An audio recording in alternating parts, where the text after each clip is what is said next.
Hi, everyone.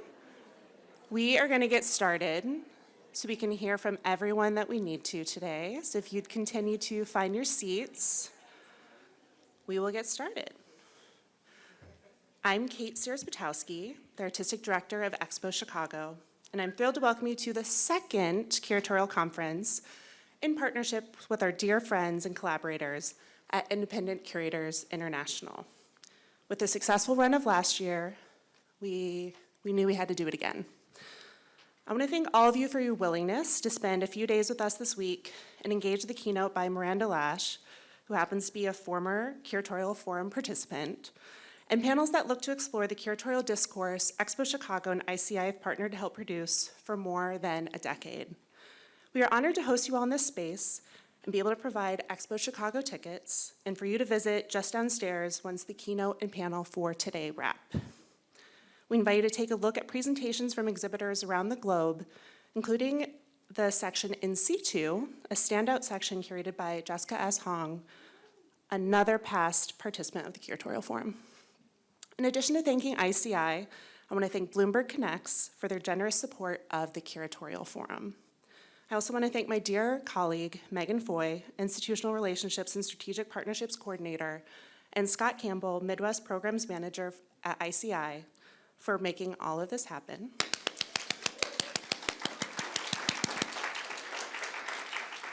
Please find Megan, Scott, or myself if you need anything during this conference. I now pass the mic to Renaud Proche, ICI's Executive and Artistic Director, for a bit more background and introduction to our conference, Building a Cathedral.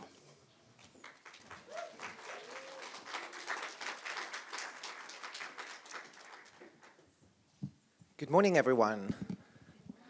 Good morning. Excellent.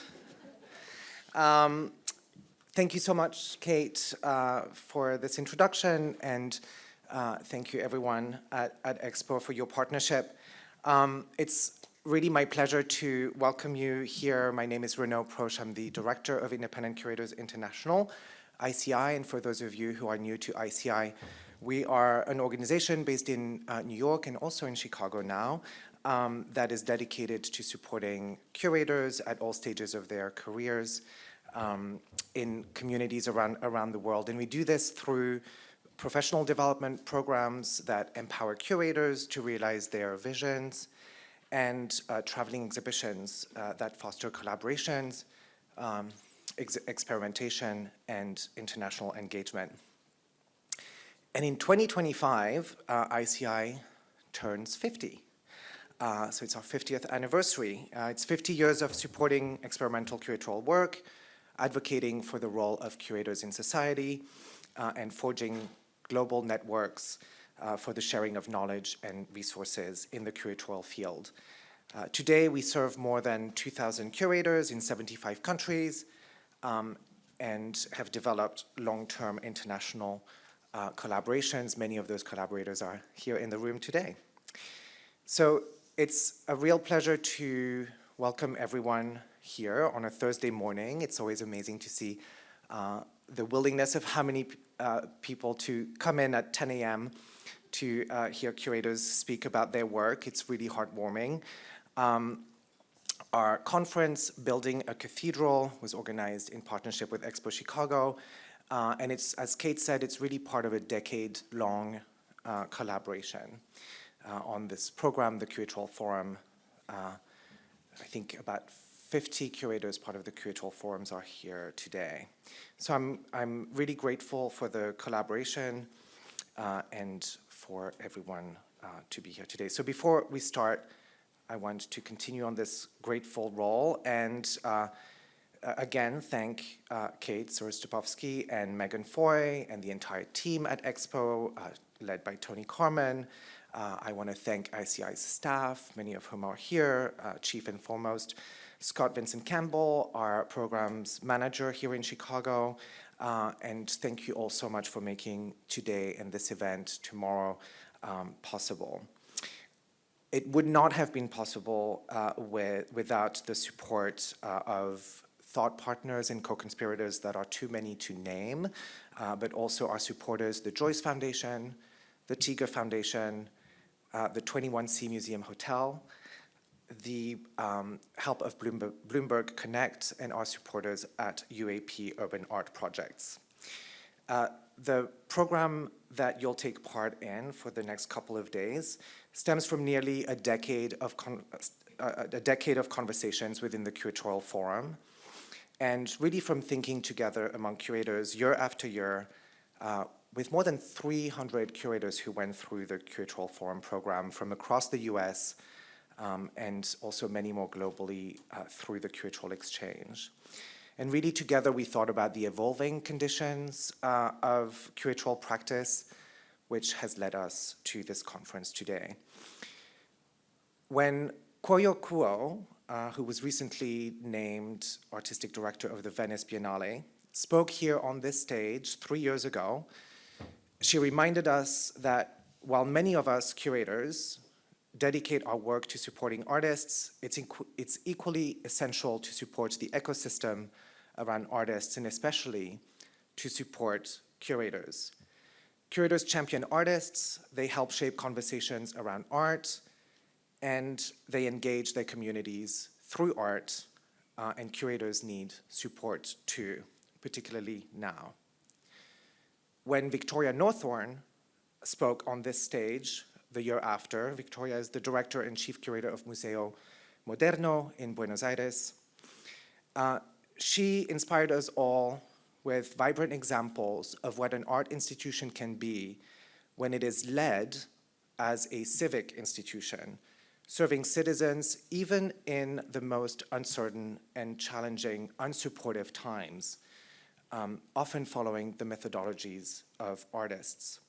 And just last year, when Miguel Lopez spoke on this platform, he stressed the importance of curatorial practice that questions authorship, that resists the weight of a singular authoritative voice, and exists, in fact, expands through collective practice and collaboration. So each of these voices feels particularly resonant now, because of course today we find ourselves in even deeper layers of uncertainty and unsupportive times around the world, and now for a decade in this country. The allure of strong men who offer a singular and simplistic, but to many people simple, worldview has taken hold. And in the US, cultural and educational institutions are asked to conform. But individual curators, cultural workers, artists can come together to offer alternatives that promote critical thinking and a sense of belonging through art. In this context, support to curators become not just a matter of resources, but of solidarity. So learning from one another is critical, prompting each other up, standing for one another, with one another, creating spaces for dialogue, for reflection, for care, experimentation, and for collective imagination. Our hope is that building a cathedral over the next 2 days will offer such a space. We hope that the convening will frame new ways of sharing ideas, of conceiving approaches that can guide us through this moment. Specifically, the need to expand curatorial practice beyond institutional structures, beyond exhibitions even, to define curating in society, and to think about time differently, to consider not only the current impact of cultural workers in our work and how we can sustain our practice, but to go beyond those considerations and also think about how we can ensure that we engage the next generations, pass on the baton, and imagine futures together. To lead the conference, we had invited the great Marianne Pastor-Roses to share with us her perspectives on curating in society from her particular viewpoint of Southeast Asia. And unfortunately, as you know, Marianne was not able to join us this time, but I'm so deeply grateful for our next speaker for delivering the keynote lecture today, Miranda Lash. We can clap for Miranda.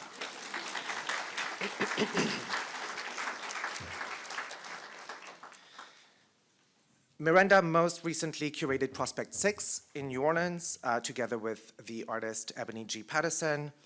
Prospect 6 was a citywide exhibition that closed just a couple of months ago, and I hope some of you have seen it. Aptly, it was subtitled The Harbinger is Home, and as a project, it offered a space, an experience that was embedded in the city and that created connections between New Orleans and the world. It created new global geographies where cultural movements connect to one another and into local concerns, where we can find ourselves in the stories of others, a platform through which to understand the world and its greatest challenges through lived experiences. Before embarking on Prospect 6, Miranda knew the city of New Orleans well. She was the founding curator of modern and contemporary art at the New Orleans Museum of Art from 2008 to 2014. And then she moved to Louisville, Kentucky, where she served as curator of contemporary art at the Speed Museum until 2020, when she moved to Denver, and has served since as the chief curator now, at the Museum of Contemporary Art, Denver. Miranda has been a consistent thought partner and co-conspirator for ICI. I feel privileged to have been in conversation with her over the years. Miranda helped ICI shape our understanding of the curator as community leader. And through her work, she's also informed and very much influenced our commitment to the American cultural landscape, particularly the space that we call internally the Mississippi River Basin, an area that we defined as a focus of our work in the US.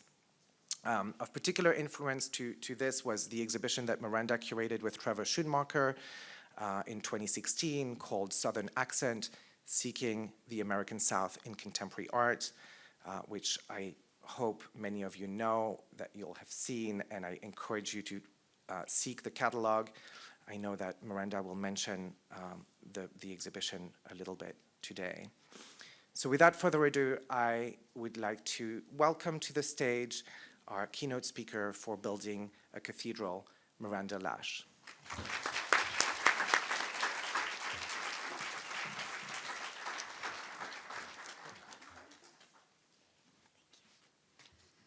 Hi, good morning, everyone. Good morning. Thank you so much for being with us today. It is such a pleasure and a joy to be here amongst so many fellow curatorial practitioners.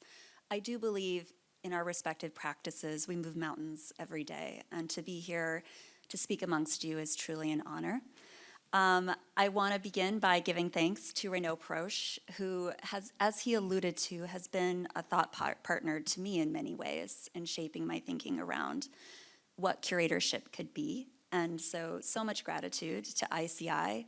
I want to thank Scott Campbell and the team, Kate Serputowski at Expo Chicago, and the entire team that has supported this convening of all of us here together. And I think it's really important at this moment to celebrate the international in ICI. We are living, as Renaud alluded to, in a time of constricting borders and heightened nationalism. And at this moment in particular, I think we have to celebrate the importance of us coming together across countries, institutions, and practices in the spirit of exchange and collaboration. I do believe that our work strengthens our capacity for peace and understanding across our peoples, and therefore it is pivotal to a working democracy. Working democracies are about exchange of ideas, about showing new possibilities, and that's why there is value and work in us being together today. So, one of the reasons I was really excited to speak to this prompt is because I've been talking with ICI for years about the role of a curator as a leader within the community, as an advocate for the arts and new perspectives. And this prompt, Building a Cathedral, is really specifically around looking forwards and looking backwards. So the challenge of building a cathedral, or the glory and the humility of it, is that you're working on something that others have started before you and that you may not live to see the end of, right? You think of, just pulling up a slide of one of my favorite cathedrals, Anton Gaudi's La Sagrada Familia in Barcelona.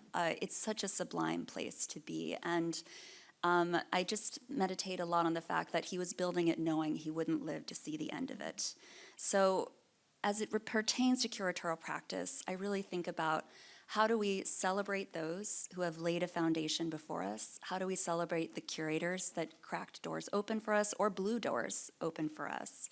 And also, how do we set up those coming behind us? How do we encourage them and provide support?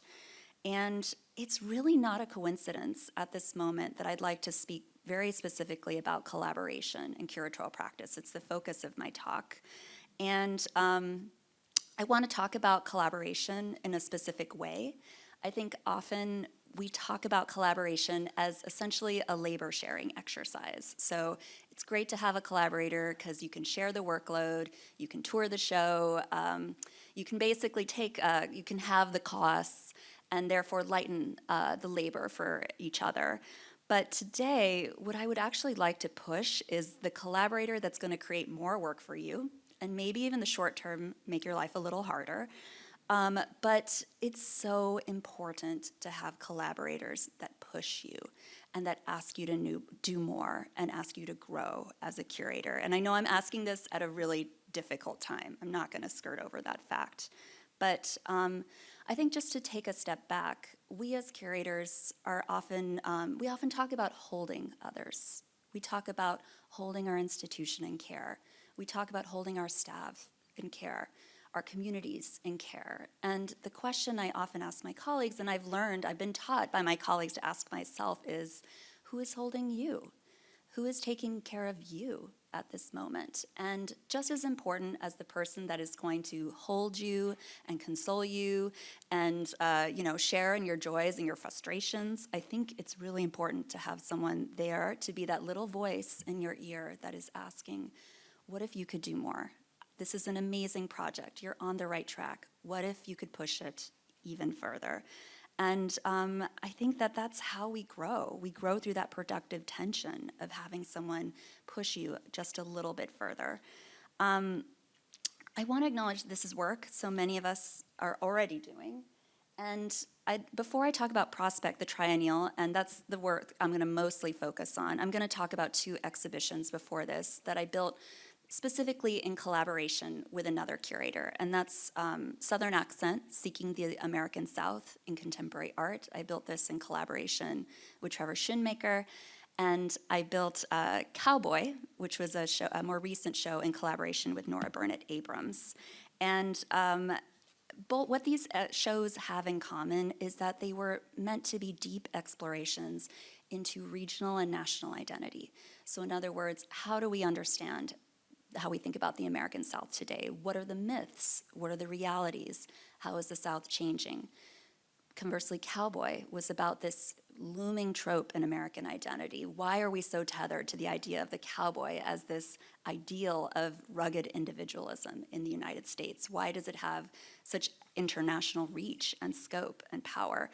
These are big topics, and they also, they kind of dare to hold a mirror up to a region and ask the region questions of itself. And I think when you're taking on a question that is large and big, it's so helpful to have someone to support you in that endeavor and also to push you and make you aware of your blind spots. So just a few words about how we built these projects in all 3, Southern Accent, Cowboy, and I'll talk a little bit about Prospect. I really believe in this model of curatorial synthesis. So in other words, you and your collaborator start from a place of trust, and you go, in each case, we began with a spreadsheet of artists that we thought were interesting, artists that we thought were appropriate, and we line by line debated every single one. Which is kind of an insane way to do it, but actually it was pushing forward this idea that it's not that there's my voice and there's my collaborator's voice, and it'll be clear that these are their artists and these are my artists, but actually seeking synthesis in our ideas. And I understand as curators, we're really used to justifying our ideas to others, right? We write paragraphs, we write texts, we speak publicly. We're used to communicating what we believe to others. But I actually think there's something quite different about sitting one-to-one with someone, a peer, a collaborator, and actually hashing out in your own words why you think a certain idea is important. What does this particular artwork bring to the table? And getting, really sparring through it. I think that's an incredible way to grow. I felt like it was really helpful. And I also want to flag that it's in contrast to how we think about likes and dislikes in social media and in popular culture. For example, I think when we talk about liking something, it's synonymous with agreeing. And when we talk about disliking, it's synonymous with not agreeing. And I think we've lost sight of the fact that there can be productive tension. It's possible to dislike something or disagree with something, and that's not the end of the conversation. And so I really want to push forward this idea of productive tension as a place of growth. Also, when you talk about trust, I think it has to be done in trust with your collaborator. How do you build trust? Working on this talk actually gave me an opportunity to reflect on the fact that there's no shortcut to spending time with your collaborators, with your persons. There's just no shortcut to it. You want to trust them, you have to actually know where they're sitting and where they're coming from, what motivates them. And in case there are any directors in the audience, you just have to trust me on this next point. I don't think all that time has to be strictly work-related. I don't think it has to always be speaking about art specifically. Just as important is understanding them as a person, what motivates them, where are their core values coming from? And so I often reflect about the fact that I felt like the best conversations I had with Trevor were eating barbecue in North Carolina. Some of the best conversations I had with Nora were we went to a Cowboy poetry festival, which, sidebar, not what I expected in any way, shape, or form. A lot of crying involved. And, I think it's actually in those times where you get a groundedness that sense of trust is built. And you need that trust if you're going to take on difficult topics. So just to get into the content of Southern Accent, Seeking the American South in Contemporary Art. We built the project because I think for many reasons. One, believe it or not, there was this moment back in 2014-15 where it was felt that certain states in the South were at this turning point where Texas could flip blue, where certain cities could turn blue. Was the South on this precipice of significant change? It was in the midst of significant change. There were significant demographic shifts happening in the South. Some of the largest Latino and Asian American populations were growing in the South. The South was shifting dramatically from rural to urban. There was a roiling debate around the role of Confederate monuments and Confederate sites. And so because there was actually so much disagreement about how we talk about the South, do we talk about it as the worst place in America and the darkest part of American history? Or do we talk about it as the cradle of jazz, the cradle of blues, a place of such incredible artistic fruits? We actually thought, well, let's make an exhibition that really, in a kaleidoscopic fashion, gets into all these different ideas. So there were 60 artists in the show. I'm only going to talk about a few artists that I felt we pulled forward specifically to demonstrate the South as an evolving place. And we actually focused a lot on this idea put forward by William Faulkner, that the South is not a geographical place, it's an emotional idea. And we leaned into this because just acknowledging the many diasporas of the American South. Does the South exist in Minnesota? Does the South exist in California? And what makes, and basically pivoting to a more conceptual approach. And so on the left, on the right, yes, on the right you see Diego Camposeco's Tobacco from his series Diego Saves the World. We included Diego's work in part because he's, of course, a fantastic artist who's sadly no longer with us, but also because we wanted to demonstrate that by an incredibly large margin, the migrant labor populations in the American South are of Latinos. They're of folks from Central and South America. So how do we integrate that understanding of, say, a crop that as proliferated in the South as tobacco, and acknowledge the people that are making it? I think it's okay, too, to acknowledge when there are personal investments and certain artistic choices. They're always there, right? I happen to come from a Mexican-American family in Los Angeles. It was personally important to me that we had Latinos represented in this exhibition. And I think as curators, it's okay to acknowledge, like, sometimes there are personal motivations for what we do, as long as we can acknowledge our blind spots as well. I'm also showing on the left William Cordova's Silent Parade, or the Soul Rebels Brass Band versus Robert E. Lee, as an example of an artwork that really touched upon this debate that was happening in 2015, 2016, as Confederate monuments were coming down in different cities across the US, as streets were being renamed, as buildings were being renamed. And I want to acknowledge, in the spirit of foundation, this was an artwork that was commissioned by Prospect 3, curated by Franklin Sermons. And we're going to come back to Lee Circle / Harmony Circle in a second, so just hold that one in your mind. And I'd also like to touch base briefly about Sonia Clark's artwork, Unraveling. For me personally, as a curator, this was such a learning experience, as far as how can a museum put forward a conversation that stimulates civil discussion, maybe even intimate discussion between individuals in a way that feels productive. And so the spirit of the work is that Sonia Clark, it exists as a discrete artwork and as a performance. Sonia Clark unravels a Confederate flag thread by thread.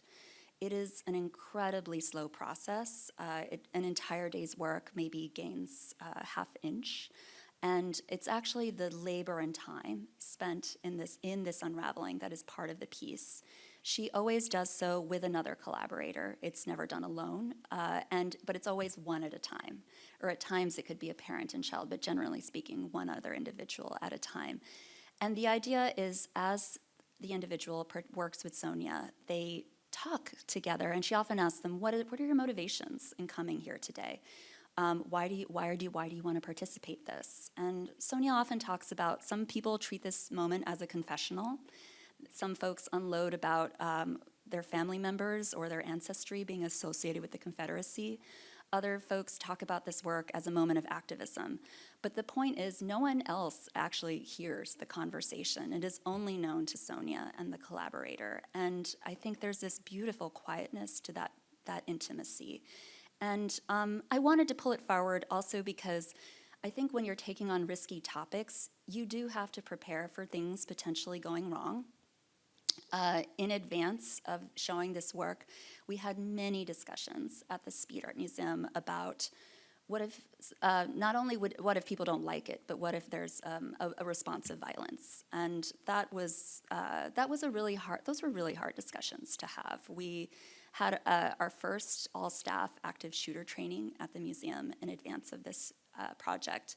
We also talked about how do we build even more layers of discussion around it. We hosted a symposium on the history of Confederate monuments. We also created spaces in collaboration with the university for healing and just quiet. Some folks just needed a quiet space after after they participated in the work. And open mic sessions, really just active real-time response. So it is important to prepare for what could go wrong. That has to be a real part of discussion. We can't ignore that possibility. At the same time, I think you have to open yourself up to what if it goes right. And in this particular case, we didn't know what to expect. Sonia started the performance around midday, and around 5 o'clock, I'm showing you the line of people at 5 o'clock at the museum, which is our closing time. And there were so many more people wanting to do this than we even expected. And there was this moment of anxiousness for me where it's like, oh gosh, it's 5:54, there's all these people, what are we going to do? And without me asking, the chief of security and the gallery, lead gallery attendants said, we're just going to stay open until everyone who wants to do it can do it. And if Sonia's okay with it, we'll just stay open until she thinks the work is done. And they did. Sonia, in her generosity, worked an additional 2 hours till about 7, until every single person that wanted to participate in the work did. And this doesn't mean this work solved everything. I mean, obviously, this is pre-2020, but I think it was a beautiful occasion of like when you give people this space and this opportunity to have this moment, so many things can go right. Sometimes it does. People can surprise you in their willingness and eagerness to have the discussion. So I'm just going to pivot now. There's more I could say about Southern Accent, but in the interest of time, I'm going to pivot to Cowboy. This is after I moved to Denver, left Louisville, and really started diving into the American West and how we think about it. And pretty early in my time with Nora Burnett Abrams, who just left MCA to become director of ICA Boston. But while we were together in Denver, really early on, we started talking about the myth and emotions people bring to the idea of the cowboy, which for so many people is the apotheosis of Americanness and American identity. And just to set a little bit of context in Denver, there are places where you can go any day of the week and see images of Western art. There's an entire floor dedicated to Western art at the Denver Art Museum. Every year in January, as part of the stock show, there's the Coors Western Show. So it is part of the city's identity. Sometimes people say to me, "Oh, we're more than a cow town now." And you look around at the high rises, and I'm like, "You are a cow town, okay?" But what does it mean to essentially talk about the myths about how popular culture built this idea of the cowboy, and also to talk about the facts? Let's look back at the past and recognize at least a third of all cowboys in the U.S. we know were cowboys of color. And then also look at the present. Who's working with animals now? Who's handling the animals now? And again, I should say my mother has dedicated her life to working as a doctor with migrant workers, so my mind is always like, who's doing the work? Who's doing the labor? Overwhelmingly, the folks that work with livestock in the West today are Latino. So let's talk about that. Who are the cowboys of today? So for this exhibition, we gathered 27 artists, very explicitly to expand the conversation of who can be a cowboy, who is a cowboy. It'll surprise no one in this room that when all you do is open the door and say there's more, there are always people saying, well, I have less. And I had many people ask me why I'm out to take down the white cowboy, which Nora and I found fascinating because John Baldessari and Andy Warhol and Richard Prince, many white male artists were in the show. And yet this idea that if you make more space, somehow it's taking away. I'm just showing you two examples of work in the show. There's Amy Sherald's beautiful portrait. What's precious inside of him does not care to be known by the mind, and in ways that diminish its presence. And then Greg Deal's beautiful artwork and performance, Animals That Roam the Earth. And so I even had a critic ask me in Denver, well, isn't the fact that cowboys were diverse, isn't that a thing that's already known and doesn't even need to be said? And that critic did not anticipate what happened in Texas when the show went to Texas.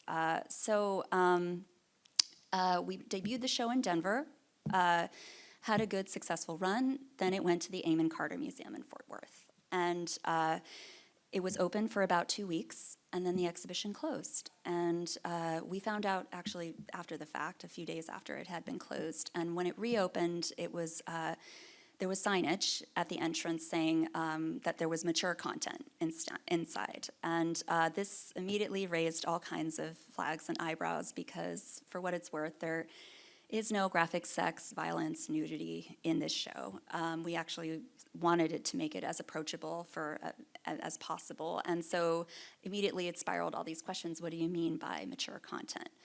And I'm bringing up this issue not because we had many conversations with the Eamon Carter, and I don't want to frame the Eamon Carter as falling down on the job or a bad museum, but it was absolutely a productive flashpoint as far as this is a museum, if you're not aware of it, that's dedicated to presenting the story of the American West. What does it mean for them and their key constituency and their patronage system to broaden the scope and broaden the fields? And so I think I do want to call out, I have images of Rafa Esparza and Fabian Guerrero's piece, Querías Norte. It was never said from the Eamon Carter that there are specific artworks such as theirs, which showed two cowboys kissing.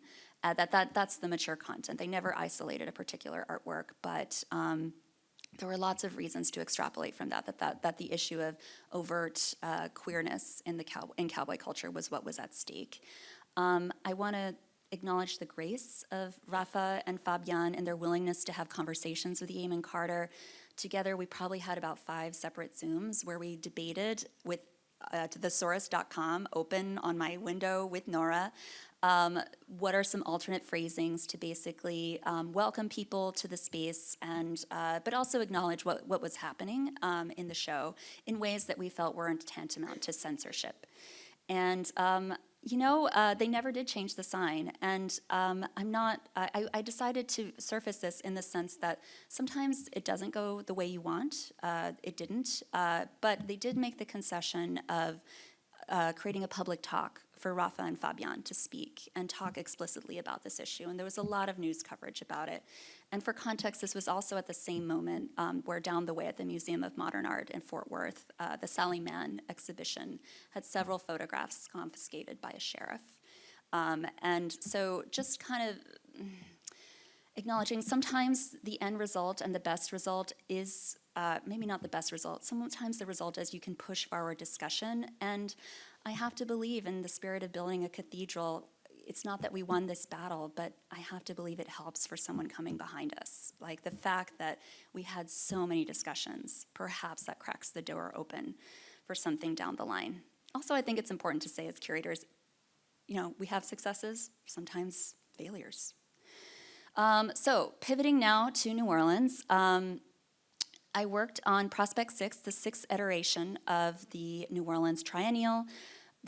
We titled it, "The Future is Present, the Harbinger is Home." And I just want to say a little bit about the rubric of Prospect if you're not familiar with it. This triennial was founded in 2007, very much in response to the devastation wrought by Hurricane Katrina. It was founded by Dan Cameron, who he himself had curated many triennials and biennials all around the world. And the idea was we'd bring the model of Venice to New Orleans, and that it was a multi-venue triennial. You had to see many sites around the city, and the hope was that you would fall in love with the city in the process of seeing all this artwork, and it would be part of the economic revitalization of the city. At the time when Prospect opened, I was a young curator. I had just started at the New Orleans Museum of Art, so I had this unusual perspective of seeing it from its beginnings in Prospect 1. I felt like many of you, I loved the aspiration and ambition of a biennial and triennial, but I also had many deep questions about how it was executed and why. And if you followed the history of Prospect, perhaps you saw some notable examples of, for example, artworks in the Ninth Ward where, a certain artist painted a house orange without asking the owner, or examples of practitioners not getting paid, and or just missteps in terms of community alignment. And I say that not, and I'm sure I think it's just important to acknowledge in great works that have a lot of ambition. There's so many potholes and so many opportunities for missteps in terms of community alignment.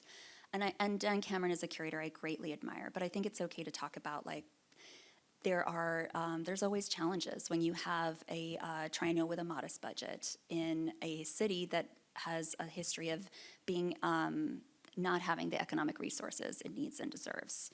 So at the same time, there's been amazing artworks that have come out of this triennial. I'm showing you examples of a few of them. There's Kara Walker's incredible calliope that she had on the banks of the Mississippi River. Tavares Strawn's "You Belong Here," incredible work on a barge in the Mississippi. Nari Ward's Battleground Baptist Church piece in the Lower Nine. So to say it was a long-term dream for me is no exaggeration. It also, for many ways, for me, was a homecoming to New Orleans. New Orleans was the city that nurtured me as a young curator.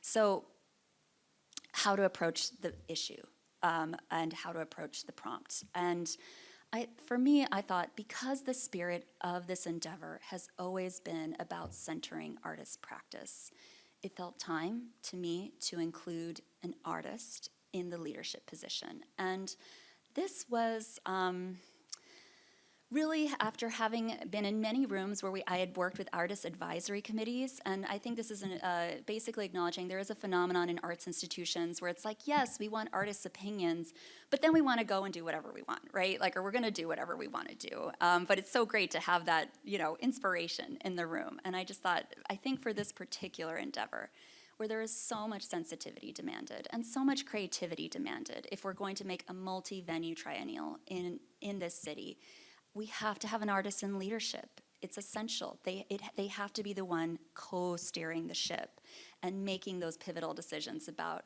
how the budget is spent, why these venues, and what is the overlying motivation for that. And so I went back mentally to who do I feel like I can trust, who can I build this together with, and I thought, it's Ebony G. Patterson, who I'd known in Kentucky. She had been a professor for many years at UK. I really felt like we were aligned in values, and I really wanted a curator that I didn't feel like I had to explain New Orleans to. I was not interested in driving around the streets full of potholes and saying, I'm sorry, it's so bumpy. Like, I wanted someone who would get New Orleans from day one. Ebony, she's now a MacArthur Fellow, won that prize last year. I think people often underscore how important she was to artists, Prospect as an artist and bringing an artist perspective, and that was huge. But I think especially since I'm talking to a group of international curators, I remind people it's also so important that she was not a US-born curator. And something we really wanted to do for this next iteration of Prospect was basically break the US-centric model that this biennial, even though it shows international artists, there is an Americanness to the approach. Those of you not from the U.S. know what I'm talking about. I think we were really always struck by the fact that within the U.S., people talk about New Orleans as unique. Oh, there's no place like it. And it takes people coming in from the outside to say, actually, it's a lot like other places in the world. New Orleans reflects the global majority, which acknowledges that 80% of the world's population is comprised of people of color, people of Black, Asian, Indigenous, and Latinx descent. Actually, the way government is run here reflects how government is run in a lot of places in the world. The fact that this city is dealing with deep colonial legacies, that's how most of the world works. It's only a privilege of American identity and Americanness that we think there's this kind of exceptionalism to how mechanics are, how things function. So we came up with this idea of situating New Orleans alongside other regions of the world that are experiencing climate change, immediate proximity to colonial legacies, deep reckonings with what legacies of extraction mean, and situating them in dialogue. And our thought was, when you're living in these places, the idea of climate change coming in the far-off future, like that's not a thing. It's here. The effects of climate change are here. There is a higher rate of land loss in Louisiana than almost anywhere else in the world. When I first moved to New Orleans, it was a football field a day. Now it's a football field's worth, I believe, every 15 minutes. And Louisianans here, please correct me if I'm wrong. But the pace of acceleration is extreme. And so again, thinking about how are we going to operate in the future? How are we going to operate in a time of shift and change? That's not a future question. This is a present question. So that's where we came up with the idea. For regions in the world like this, the future is present. And we talked about, so there's this shift, but what does that mean then? Does that mean, what does that mean if you want to have community? What if you want to have a sense of home? What if you want to have a sense of family? People still want these things. And so what does it mean where the place that you're resting in, the place that is beloved to you, the place that is loaded in traditions, is also the place that is signaling to the future what is coming? And so we thought about this phrase, the harbinger is home. And harbinger, we often think of as ominous, right? Threatening, the thing that is coming for you. But actually, we look to the origins of this word, which it's a medieval term that refers to the scout in military terms that goes ahead to prepare a space for others. So in other words, before the whole army can come along, there has to be someone who goes in advance. There has to be a scout who prepares a place that is safe and welcoming for everyone coming up behind them. And this, it pivots to the idea of the harbinger. The word harbinger, the root is harbor. It is host, which is so paradoxical, but we loved it. And this gets to our idea of thinking of New Orleans as a gift. What if New Orleans and the way it's operating right now is a gift to us in preparation for the world that is coming? And that absolutely informed how we built our artist lists. We, like just I mentioned that spreadsheet, all the ideas, all the possibilities, and then in the winnowing process, we specifically look for artists who thought of New Orleans as a gift. And look, not everyone does. That's okay. You know, some artists and their gallerists are like, why make an ambitious project in a city where basically there's no art market? They're going to spend years on it, and who are they going to sell it to? I don't know. And so not everyone is up for the endeavor. That's totally okay. And I actually think there's so much power in recognizing that and recognizing when alignment is not there. And in my opinion, the worst case scenario isn't that a collaborator and artist says no. It's actually that the worst case scenario is that they will say yes, and then it becomes clear that you're not aligned on your motivations and goals. So rather than go there, maybe sometimes the answer is it's not a fit. But if it is a fit, and they're willing to show the investment, then how do we show investment back? So I included this slide because remember I talked about you need to spend time with your collaborator. The first thing Ebony and I did was go to Strawberry Hill in Jamaica and just spend a week together. And I know you're thinking, wow, brilliant, Miranda, a week in Strawberry Hill in Jamaica, good job. But I actually think it gets to my point that there's honestly no shortcut to this idea of not only spending time together, but before you dig into it, before you get into the mechanics of the thing you're trying to build, I think you have to get into the whys. What is motivating you? What is bringing you there? For us, we were such believers in the really providing support to the forward edges of artist practice. We arrived pretty early at the idea that we wanted to support new commissions. And this is in part because new commissions are hard things to get support for, but also if your only prompt in a triennial is to signal the way forward, then why not have the most recent work? Why not have the newest work, the forward edges of the practice? This is also a trust exercise because, to state the obvious, the artwork hasn't been made yet. And so you really have to be able and up for the process of holding hands with the artist through their creation process.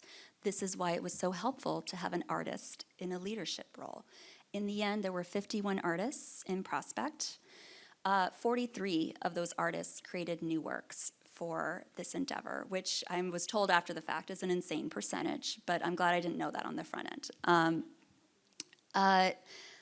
Every single artist on this slide was an artist that we felt like we had a really close and relationship of trust with in building this conversation. And the way we structured this conversation about how to approach New Orleans is that there had to be alignment between three variables: the artist practice, the site, and the specific artwork being proposed, because the Prospect model is a little different from other models.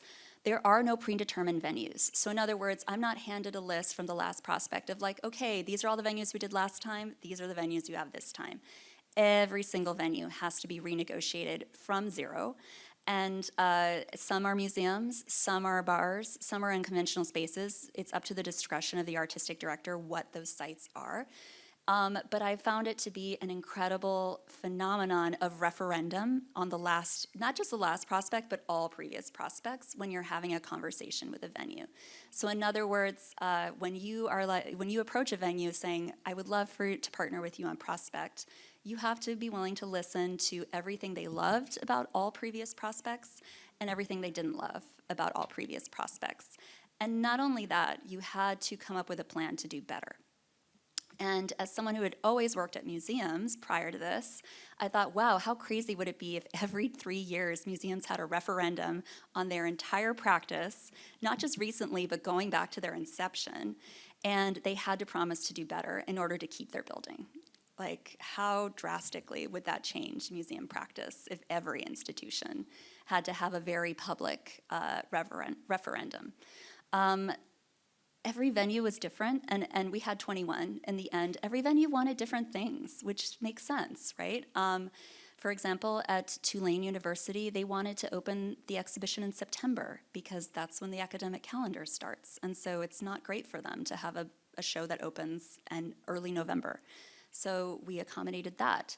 Some venues wanted an international artist because they thought, well, we don't usually get exposure to that. Some venues wanted local artists. Some wanted video. Some wanted artists that were willing to work with students. Some, it really varied, and every single conversation was basically working through that process of not only which artist is the best fit for you, but just acknowledging every artist's practice is vast and has many facets. Is this particular project the fit? And that's that layer that I think sometimes when you're so in love with an artist, you lose sight of yes, they're amazing, all agree they're amazing, but what about this particular one? Is this the fit? And then similarly, having the courage to acknowledge when it's not and finding a fit that could perhaps work better. So that was the Rubik's Cube of building this endeavor, of holding each in equal weight, what the venue is, what the artist is, what the project is, and also thinking what is the most poetic fit for the project. So for example, for El Kasimu Harris, he had for years done work on the role of Black bars across the US, but especially in New Orleans as gathering spaces for community, and in New Orleans as part of the infrastructure that supports social aid and pleasure clubs and second lines. And because of that work, it felt, together with Kasimu, we thought it has to be in a Black-owned bar. That's the place that we should show it. So I'm just showing you an image of his photographs of the Zulu Social Aid and Pleasure Club, and then where we showed them, which was at Sweet Lorraine's, a jazz club. And we had to, broker that relationship with the owner, Paul Sylvester, whose family had owned that bar for many generations. If an artist like Andrea Carlson wanted to make an artwork about the sovereignty of the Mississippi River and the interconnectedness between indigenous tribes at the headwaters, where she is from in Minnesota, and at the Delta, perhaps the most effective place to do that is on the banks of the Mississippi. And also acknowledging where is a place on the Mississippi River that perhaps most New Orleanians don't have access to. And so for this particular site, we partnered with a developer who, it's kind of a crazy story. For the first time in 130 years, this strip of land along the Mississippi had come up for access, and the public could access it for the first time. So we wanted to show this place of beauty along the river that perhaps most New Orleanians had never seen. If an artist like Mel Chin wants to make a commentary about labor and about female labor and office workers and what does their labor mean, perhaps the most effective place to do that is a motor plant. So this is showing you an example of work at the Ford Motor Plant. I'd like to talk also about artworks that were in extremely public and loaded spaces. So remember I showed you that image of this Lee Circle with the statue of Lee still up in 2016. Since then, and in 2017, the statue of Robert E. Lee was removed. This site was renamed Harmony Circle. It was a site for Prospect 5, and just acknowledging this is such a central node in the city, we had many layers of discussion about what would we bring potentially to this site for Prospect 6. And yes, it is, I should recognize it's a major thoroughfare in the city. It's the connecting point between uptown and downtown. It's also huge in Mardi Gras celebrations. There's so many Mardi Gras parades that over the course of a month go right past this site. So we engaged in layered discussions with the City of New Orleans, with the Downtown Development Association, and with a coterie of advisors, some of which were members of Take 'em Down NOLA, which was the organization that advocated for the removal of the Lee sculpture, as well as local artists and other local community stakeholders about what should come next in this particular site. And ultimately, one of the things we really took hold of when talking with the city is that the long-term goal for the city is that the obelisk that you'll see, the pillar, the tower, they want it to go away. There's no budget for that right now, but the long term is that it will become green space, potentially with public art. But their goal in engaging Prospect is we want to show that this is a place of possibility, that this place can be born anew. And therefore, we made a really concerted decision not to respond to the legacy of the Confederacy with this artwork. We felt like that was a short-term regime that was based on lies. It's already had also over 100 years of airspace on this time. What if we instead tried to break the spell, really swerve in another direction and acknowledge the ways that New Orleans is growing and changing? So we worked with Raul de Nieves. It was meaningful to us that we chose a Latino artist, in part to acknowledge the growing Latino population of New Orleans, particularly post-Katrina. And we also wanted to follow Raul's love. He had for years been coming to Carnival, and what would it mean to transform the space into a space of possibility and even love? So the project that you're seeing there is he created on the top of the pedestal the Sacred Heart of Ours and the Trees of Yesterday, Today, and Tomorrow. The Sacred Heart, very much an allusion to the Catholic legacies of New Orleans, and also the spirit of celebration. And also, how do we activate this space in a way that captures that sense of celebration? So opening weekend, this was Halloween weekend, this was a few days before the election, we had a Love Burst performance where we had high school marching band and also this incredible drag queen wrestler team, Chokehold, activate the space. I'm gonna show you a few more examples of community activations.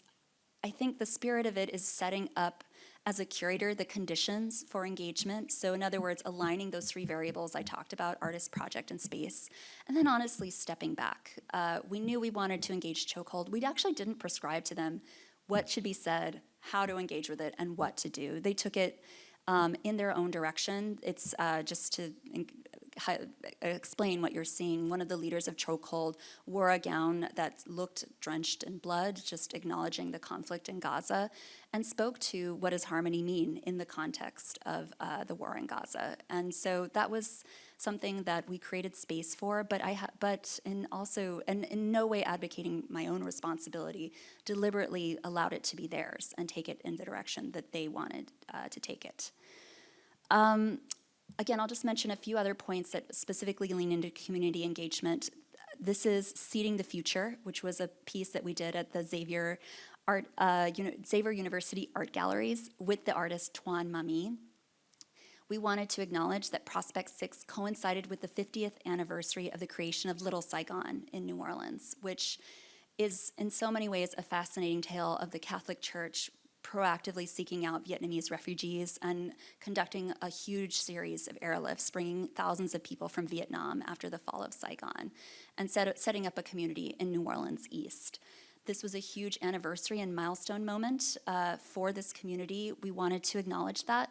And also we wanted to sort of really play with the idea of what is center and periphery in this city, in the sense that so often the Vietnamese community is regarded as peripheral to the city's identity.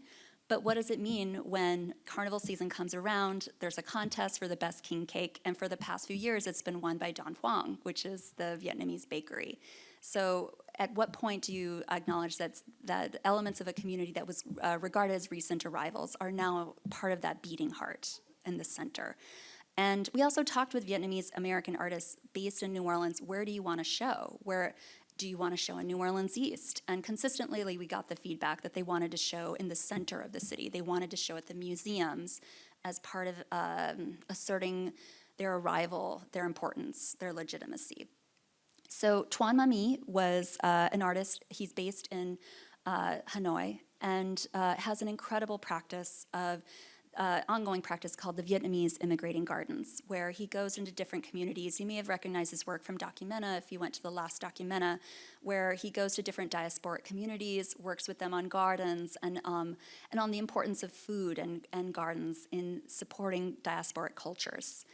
When he got to New Orleans, he noticed, wow, there's already some great gardens here, some great markets here. Maybe the role isn't to create a garden or support a garden, but actually to recognize that there's these incredible group of elders in New Orleans East that are increasingly disconnected from the rest of the city. A lot of their younger family members aren't opting to live in New Orleans East, so there's this generational divide. How do we honor their stories, their migration tales, bring them into the center of the city, and introduce them to a younger audience? So Xavier University Art Galleries is right in the heart of Xavier University campus. They were excited to have this project because the second largest population after Black students at Xavier is of Vietnamese students, but they had not had a project before that focused on this population. And the spirit of the project is really simple. Tuan Mami asked if over the entire run of the triennial, and every week we could bus in elders from the New Orleans East community, and their role was to teach anyone who wanted how to make a seed ball, which is essentially making little clay balls that you put seeds inside. And it was an opportunity to talk about fruits and vegetables from Vietnam that they were growing in New Orleans East, but really more than that, it was a point of storytelling. So in other words, an opportunity to hear their story of how they got to Vietnam and why, and what brought, from Vietnam to New Orleans and why. So just showing you this moment, we collaborated with Viet, the Vietnamese Initiatives in Economic Training, and a former city councilwoman, Cindy Nguyen, on this. I guess what really reminds me of Sonia's project in so many ways is that the best part of this work is not a conversation anyone else ever sees. It is really between the elder and the individual making the seed ball and this point of connection. In the spirit of building a cathedral, it is built on human interaction, but not one that is public. It's actually incredibly intimate, and no one knows what is said, but it is that point of that space of interaction, that space of sharing, that ends up being the most meaningful part of the dialogue. So I love, actually, every time I saw one of these women correcting someone, like, no, you're doing it wrong. Like, let me show you how to do it. It was such a wonderful moment of teaching. Like, I'm here to teach you. I'm here because I care. I'm invested in you. And just acknowledging that capacity. Tuan Mami was also such a learning moment for me as an artist. As a curator, I want to be transparent about the fact that when we were in Hanoi meeting with Tuan Mami, Ebony and I had dinner that night, and this was an artist where I have to say I almost walked away from because I was afraid of the potential of what could go wrong. Here is someone not from New Orleans in Hanoi wanting to interface with elders. What if it's not respectful? What if it's not, what if he doesn't come to it with the right sentiment? How awful would it be to disrespect these elders in the community? And also, we're a small organization. We don't have a lot of infrastructure to support this and make sure it goes right. And it was actually Ebony, and in the spirit of productive tension, we fought over dinner loudly in Hanoi, and it was Ebony who said, I think you're misjudging his motivations. Here's an artist who's telling you they want to spend time. And I want to get back to that importance of spending time. They want to spend time. He's asking if he can spend 2 months in advance meeting with this community. If it goes awful over those 2 months, that tells us not to proceed. But what if it goes well? What if it goes great? We have to be open to this possibility. Also, what does it say if we create this, if we set out with this intention of honoring the Vietnamese community and we only show artists that are already based in the US? What does that say? It just shows that you have to be in the US supposedly to be of worth or value. So, and so I actually include Mami. Actually, his project was one of my favorites, and it's almost one that I walked away from. And I just put this forward as a place of like, when you're making a hard decision, don't make it from a place of fear. Don't make it from a place of like, what could go wrong? I think you have to you have to prepare for that possibility, but also what could go right? What if it works? So this is the last image I'll show. And this is of a dance that took place by Bayou Barcada at this amazing place in New Orleans called Music Box Village. And it was a dance that they curated where someone who identified of Maroon lineage, which, some of the first settlers at St. Malo were indigenous, then it was Maroons, then it was the Manila men, the escapees from the galleon trade, the Filipinx community, and also a member of Bayou Barcada. And it was this moment where this woman of Filipinx lineage and Maroon lineage curated a dance together to show unity in their shared history around this place. And in that spirit that I mentioned before of stepping back and just allowing people to take it in their own direction, this wasn't something we curated, but it was one of the most beautiful moments of this interaction and something that we celebrated on closing weekend. So that's a little snippet of Prospect. I want to close with just a fun fact and statistic from our beloved and deeply endangered National Institute of Health. They have done so many studies around the fact that humans will run further, faster, and more consistently when they run with others. So when you jog with someone else, you're going to run farther, you're less likely to give up, and you're going to do it more often. And there's going to be no shortage of people in the years to come telling you what you can't do. It's really important to stay close to the people who are reminding you what you can do. And remember, we as creatures, as animals, we are literally built to draw encouragement from each other. We run further and faster with each other. So please get out there, let's clap back, let's do it. Thank you so much.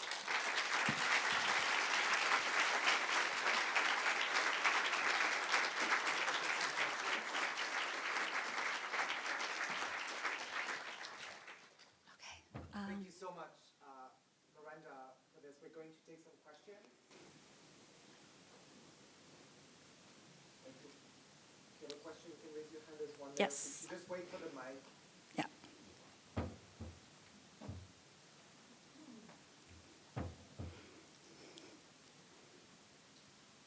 I can just also script. Yeah.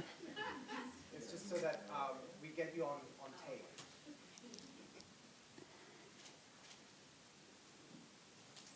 Thank you so much, Miranda.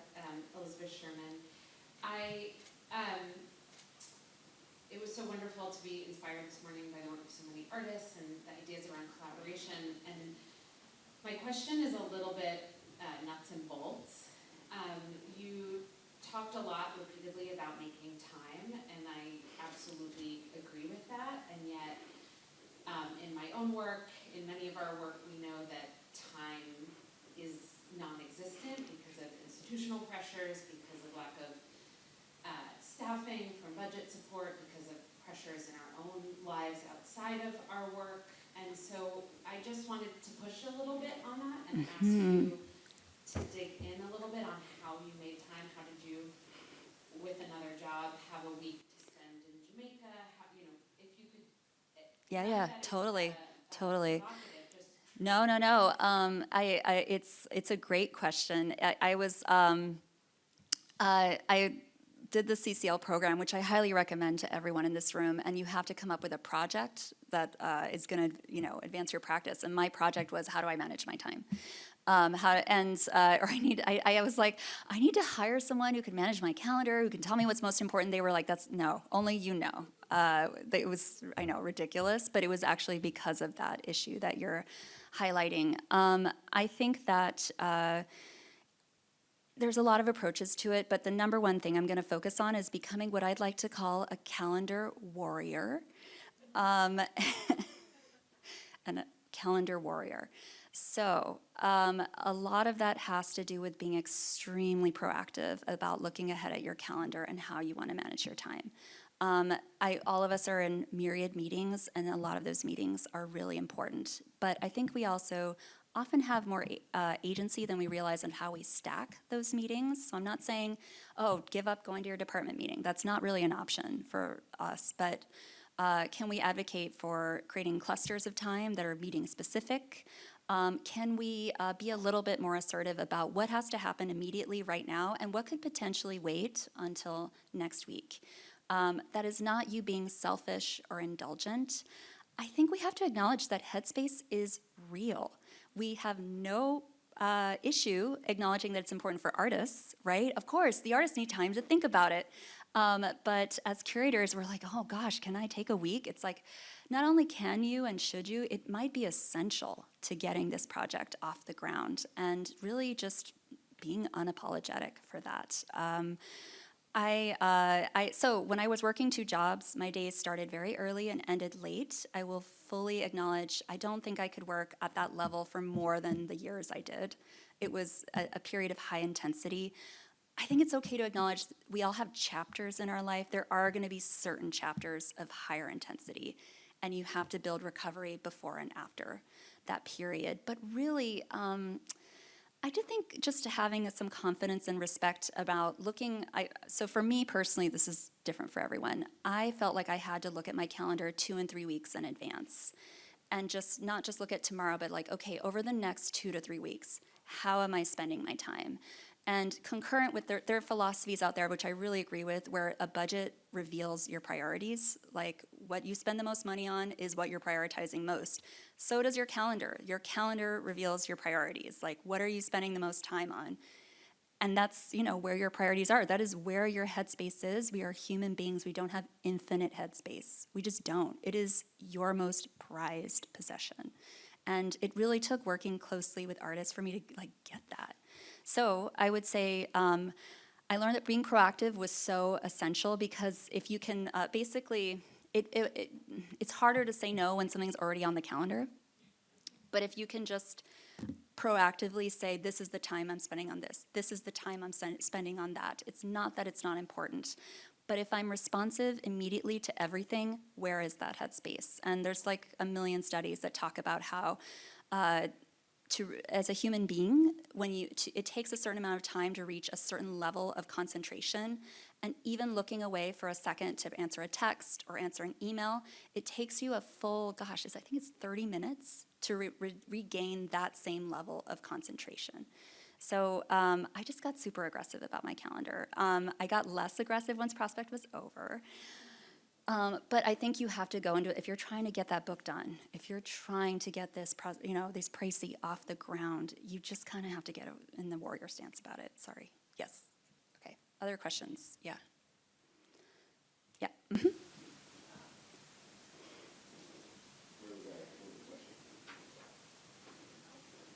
I guess my question is, when just listening to you talk about Prospect 6, I was just curious of budget Mm-hmm. for something of that size, Mm-hmm. and do you pay a stipend to the artists that create it? So I was just curious about what type of budget, and was it grant funded, or how did you go about it? Yeah, this is such an important question. So the overall budget for Prospect is about $5.5 million per cycle.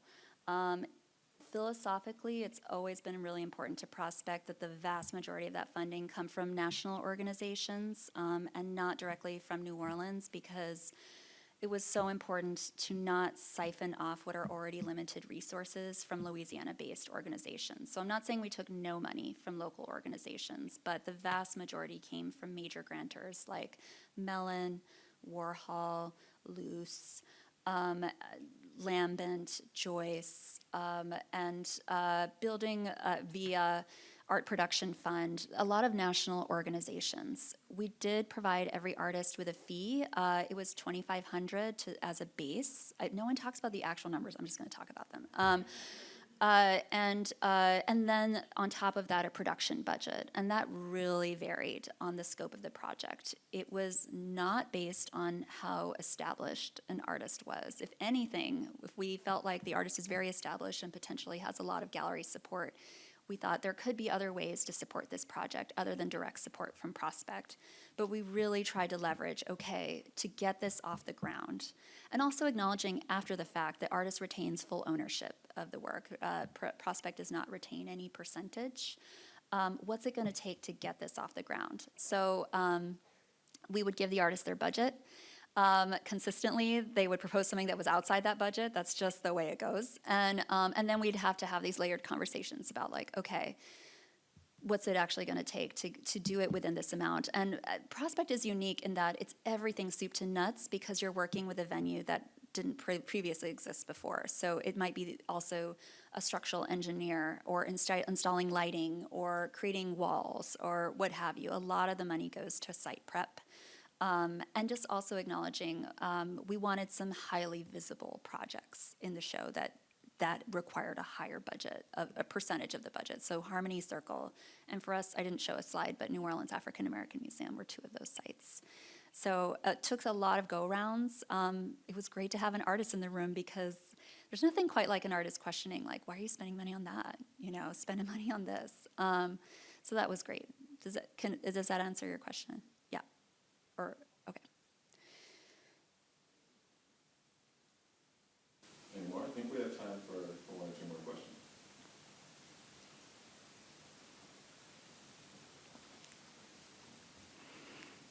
Scott, this is a bait and switch. I just wanted to thank you for being vulnerable and talking shop. Oh, good. Thanks. Thanks so much. Any more questions? Now, two more.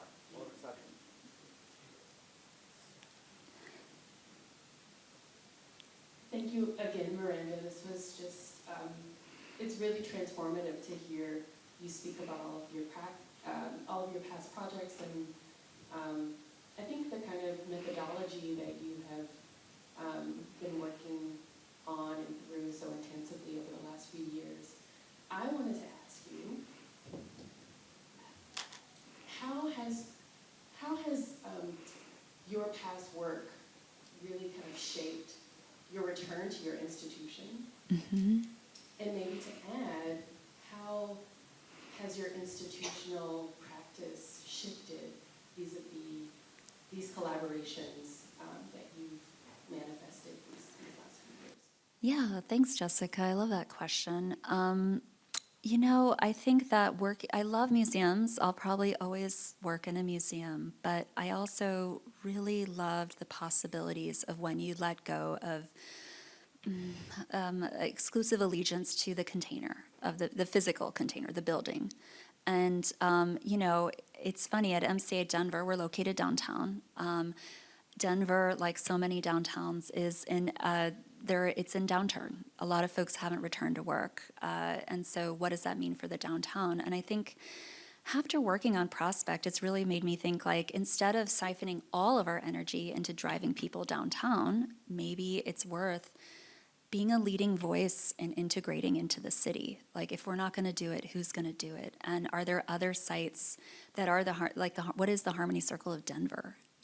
And how can we engage with that in a way that's thoughtful? And I think working with an artist like Ebony, I just feel like I've been working in contemporary art for many years, and I do feel like it gave me a lot of insight, I think further empathy for how the process works with artists. And by that I mean, like, how much vulnerability, how much space it takes. And I think it's just allowed me to, structure my conversations a little differently. It's often about logistics, but I think it's also about, like, seeing everything that's happening in the background of their lives, what is everything they brought to the table. So yeah, I think in those ways of, like, what can the museum do and what can it do? And the things that it can't do well, that's okay, but we need to, like, build around that. Like, not asking the museum to remain the way it is and still perform an essential function in today's world.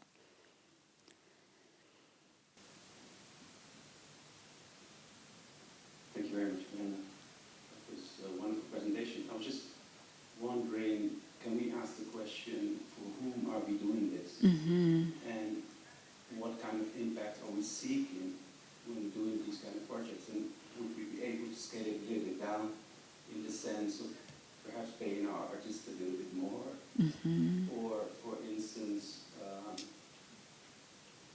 how would you compare the project in relation to other projects of this size? Mm-hmm. And how would you then position it if you would look at how to divide the resources in there? Yeah. It's funny. I learned through this process that Prospect occupies an interesting role as a multi-venue thing. There's not a whole there was the front. They don't exist anymore, unfortunately. But so I learned that our fees were significantly higher than certain other biennials, major ones. I think the artists are essentially paid in prestige, like the prestige of being in a certain major American biennial based in New York. And so they're paid, the compensation is meant to be in that form. I know that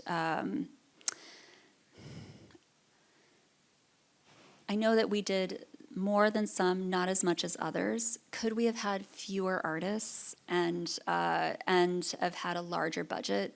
Yeah, we could have. Lots of our colleagues have done that, where they're like, you know what, we're going to have a smaller number of artists, and and devote more resources to them. I think in this particular case, because we wanted to bring art to the city and to different neighborhoods. So for example, people were like, oh my gosh, why are you having artwork in Araby? It's so far. And our response was always, it's not far if you live in Araby. If you live in Araby, it's next door. If you live in Algiers Point, it's next door. I think because we had a particular task about bringing art to the people, we favored proliferation over concentration. But I think there's plenty of argument to do the opposite. I think in particular, because we acknowledged we were a biennial coming out of the global south, we were completely transparent about the fact that like this isn't going to be your highest budget, and this is frankly not something you should do because it is your highest budget. People were still willing to come along with us and make that investment because of the spirit of what it is. And, you know, we're grateful to them for that. Yeah. Miranda, thank you so much.